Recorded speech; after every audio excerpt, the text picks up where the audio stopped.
Hello everyone, এলিনাস ব্লগে আপনাদের অনেক অনেক স্বাগত। আজকেও সকাল থেকে কোনো ভ্লগ নিতে পারিনি। দুপুরবেলা মাম্মামের এই ডাইপারটা এলো। আগেরবারে মরিশন নিয়েছিলাম, এবারে কুডেলটা অর্ডার দিয়েছিলাম। তো দুপুরবেলা ওকে একটা মৌসুমি লেবু রস করে দিচ্ছি। প্রত্যেক দিন চেষ্টা করি একটা করে ওকে লেবু দেওয়ার। তারপর বিকেল গড়িয়ে প্রায় সন্ধে হয়ে এলো। মাম্মাম বারান্দায় এখানে খেলছিল বলটা নিয়ে। আমি একটু ওকে বারান্দাতেই সাইকেলে করে চড়ালাম। আজকে আর বাইরে নিয়ে বেড়াই। সারা দুপুর একটু ঘুমানো হয়নি। পার্থর শরীরটা ভালো নেই বলে ও নিয়ে যায়নি আজকে আর।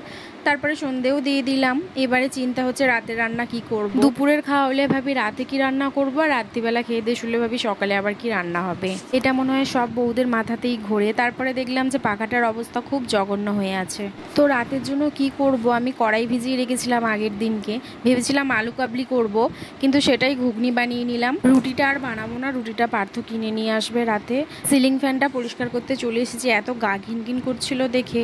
আর আমি যা করব মাম্মামকেও তাই করতে হবে। এটার উপর উঠে দাঁড়াচ্ছে বারবার, আমি যেহেতু দাঁড়িয়েছিলাম। খুব ভালো করে না হলেও মোটামুটি পরিষ্কার করে নিয়েছি। বিছানাটাও গুছিয়ে নিলাম। এবারে বসে একটু মায়ের সাথে শান্তিভাবে ফোনে কথা বলবো।